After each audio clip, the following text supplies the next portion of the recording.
Let's talk about this banged-up Niners team. We're going now to a good friend of mine for the Locked On Podcast Network, one of the hosts of the Locked On 49ers podcast. He's on his way to a golf round right now, Kayla, but nice enough to spend time with us. And really, we're doing him the favor because everyone knows when you're driving to the golf course, you're either overconfident or you're too much in your own head about your game. So we're going to distract Brian a little bit and have him talk some 49ers football here with us on Sactown Sports. Brian, my friend, it's so good to chat with you. Welcome into the show. How you feeling going into not just your golf round, but going into Niners Seahawks Part 3 here on Saturday? Oh, man, I always love a good trilogy. And look, you can't make this head any emptier going into a round of golf. So, there's not a lot going on. There's zero swing thoughts in my head. I'm just happy to get out and looks like a beautiful day and walk around and decompress a little bit before a pretty intense match between rivals. I was thinking it's a unbelievable new rivalry because I'm old enough to remember when the Seahawks were like the lovable losers in the AFC. And it was like, oh, Chris Warren and Cortez Kennedy. Nobody hated the Seahawks. But it's really awesome how this has grown so fast with both of these teams being good at the same time for multiple periods over the last decade plus. And when you get a Part 3 any season, it is always intense, and there's no love lost between these teams. So we are joined by Brian Peacock of Locked On 49ers, obviously the big one coming up here on Saturday. Curious, as you being around this organization and with all the injuries, that's been the pretty much side note of all of this season. Were you at any point thinking, okay, there is definitely a chance that a guy like Fred Warner comes back this weekend? That's not going to happen, but could we see him the next weekend if they make it past that?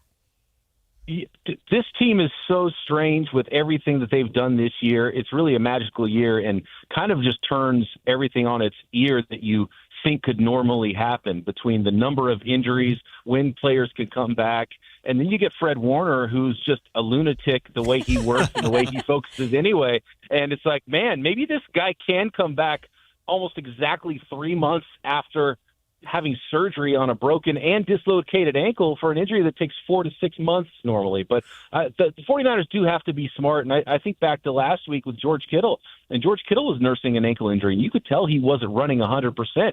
And you have to wonder if that put more pressure on the rest of his body. And if that, maybe didn't directly lead to the Achilles injury, but if it contributed somehow. And you got to make sure you keep your guys healthy for those. It's an important football game, but you just can't risk more than necessary for a player that's as important as Fred Warner is in the long term. But it's still crazy if he's even able to come back next week. I'm never going to put anything past him. But, man, definitely if the 49ers were able to get a few weeks further than that, you start to be talking about 4 months past that surgery in the Super Bowl, I think there'd be a darn near guarantee that Fred Warner would be out there. Brian Peacock from Locked On 49ers joining us.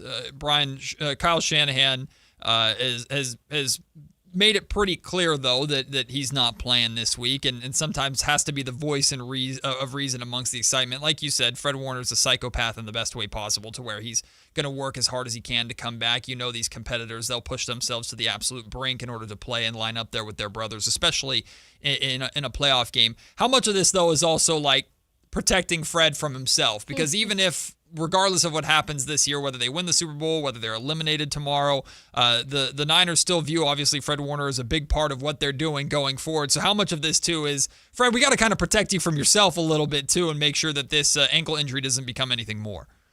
Yeah, I think there's a lot of that. And I think it's also what makes the 49ers locker room special and why they've been able to win so many games despite the injuries. And I know Ricky Pearsall had talked about it earlier on in the year where when there's guys like George Kittle and Trent Williams and Fred Warner pushing to play through pain, it makes you really believe that you can play through stuff and in some ways maybe play through things that you shouldn't be trying to play through. So there has to be an adult in the room and someone has to be smart and say, no, you know what, Fred, we can't push this. We got you this week. We're going to get you to next week, and then we'll see if you can go. But it's also just really indicative of the no quit and the effort and the locker room that is able to overcome so much to put themselves in position to even be playing in the divisional round weekend. Brian Peacock is our guest of Locked On 49ers on the Matt and Kayla Show this morning.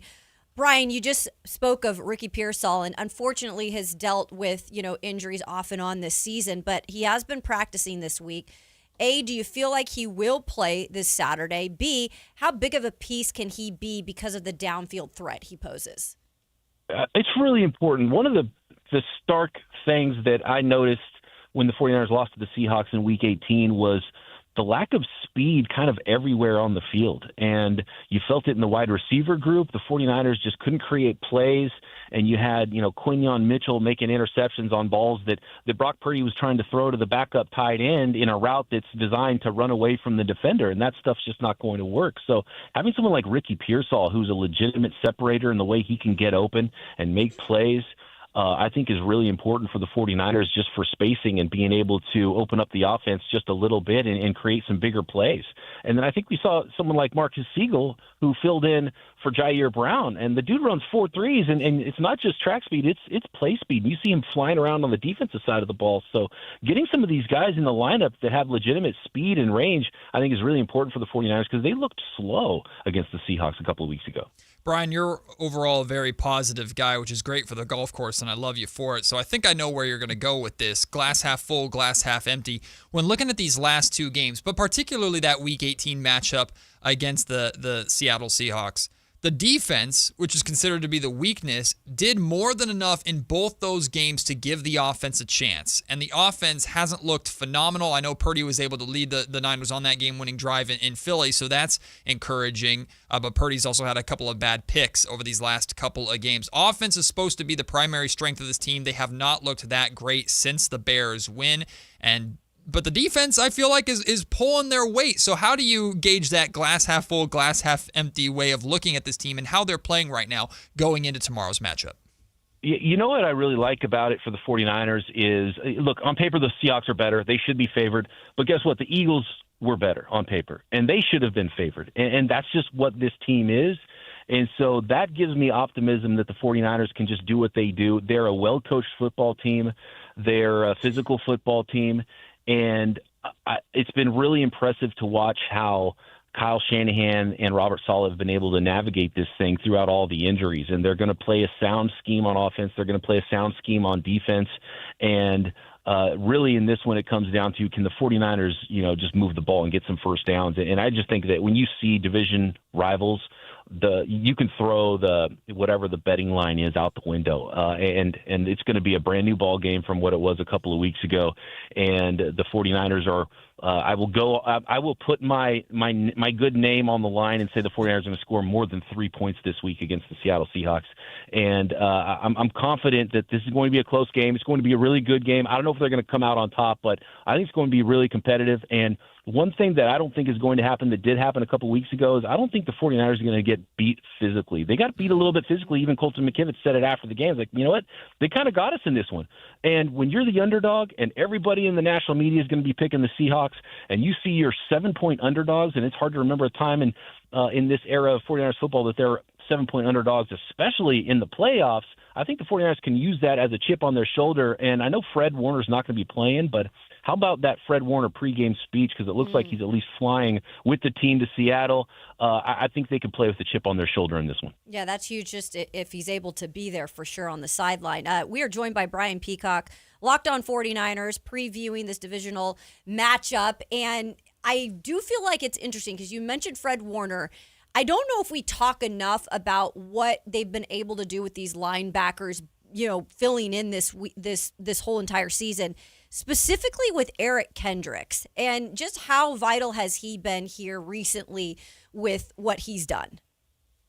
Yeah, Kendricks was huge against the Philadelphia Eagles, and that's one aspect of the second Seahawks game a couple of weeks ago. The 49ers missed 18 tackles. They didn't play a good game top to bottom, and the ball also didn't bounce their way on top of it. The way the linebackers played and the way the 49ers tackled on defense against the Philadelphia Eagles was just night and day different than what we saw against the Seahawks a couple weeks prior. And Eric Kendricks is clearly a veteran, smart football player in the middle, and that's really key for the 49ers to know that they can trust a guy to make the calls in the middle, and he's smart, and he's seen these plays developing, and he was all over that 4th and 11 play that ended the football game against the Philadelphia Eagles, and he was not missing tackles, which is going to be massive against the Seahawks because you got to put Sam Darnold under pressure, and you got to stop the run on 1st and 2nd down and get Sam Darnold into those uncomfortable 3rd and 8 situations. He's already a little bit banged up. I think that's the key to this game is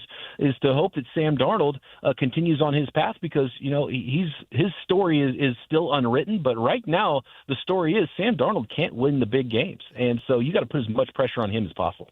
Brian Peacock from Locked On 49ers joining us. Brian, are you aware of the numbers in favor of Deommodore Lenoir in his one-on-one matchups with Jackson Smith and Jigba, and how important or how much are you keeping an eye on those two going at it? Because, of course, if the Niners want to win this game, one of the best things that they can do is, as much as you possibly can, limit JSN.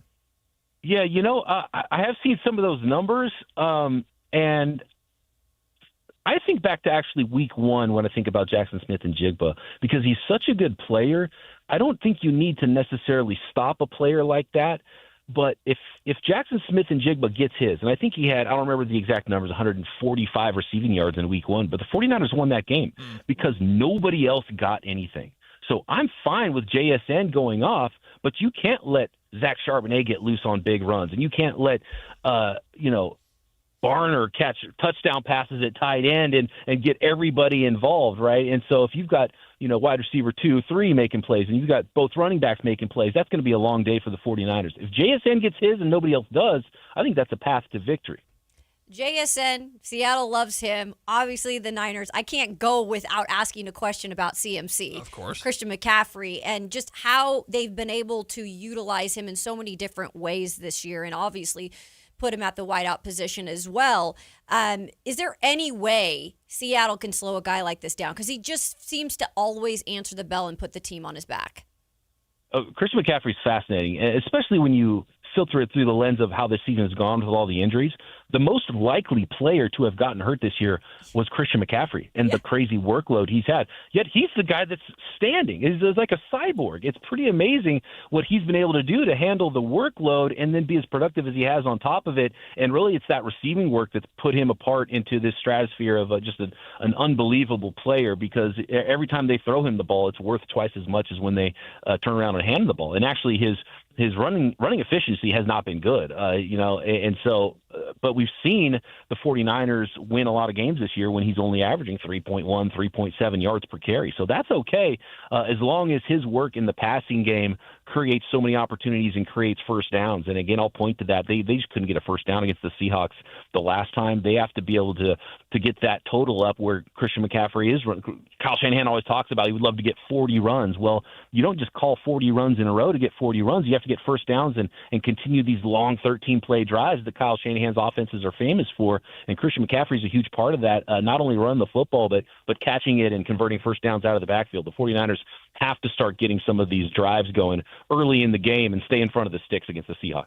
Brian, here's what you do. You just you confuse the Seahawks defense. You line up Christian McCaffrey as a wide receiver, and then you have Juwan Jennings just throw him the football because Juwan can throw the ball. Christian McCaffrey might as well be a receiver at this point. Hey, just completely throw the game plan off and start playing players out of position. It seems like Kyle Shanahan could always go to that.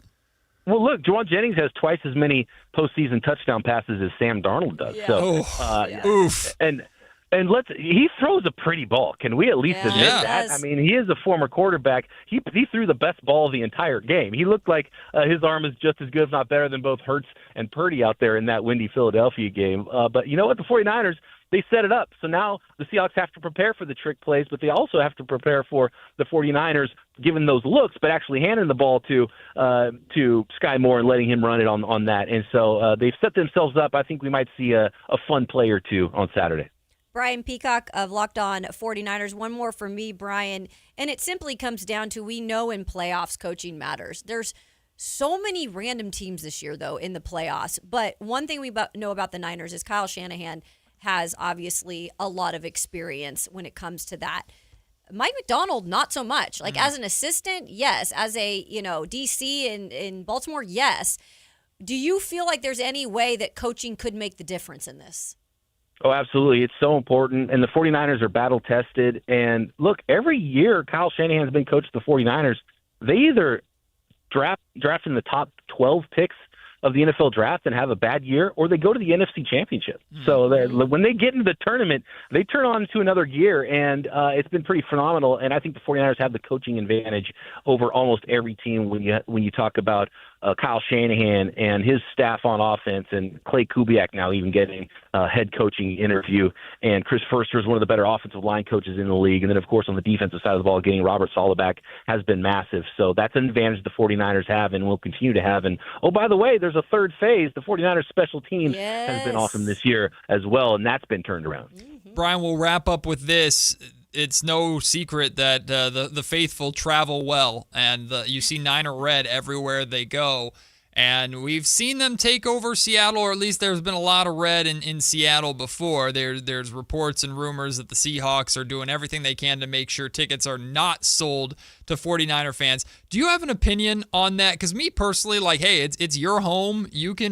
I'm cool with any organization doing as much as they can to keep opposing team fans out. But one, what's your opinion on that? And two, will that stop the faithful from somehow getting in?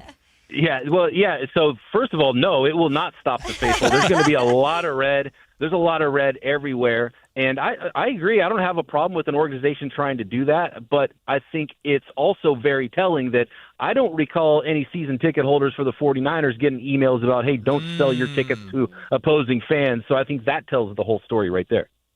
Brian Peacock is unbelievable. Brian, you should see the amount of comments that we have in our live stream right now. Oh, my God, I listened to Locked On 49ers. It's so cool hearing Brian on. Is not going to be the last time you hear Brian on.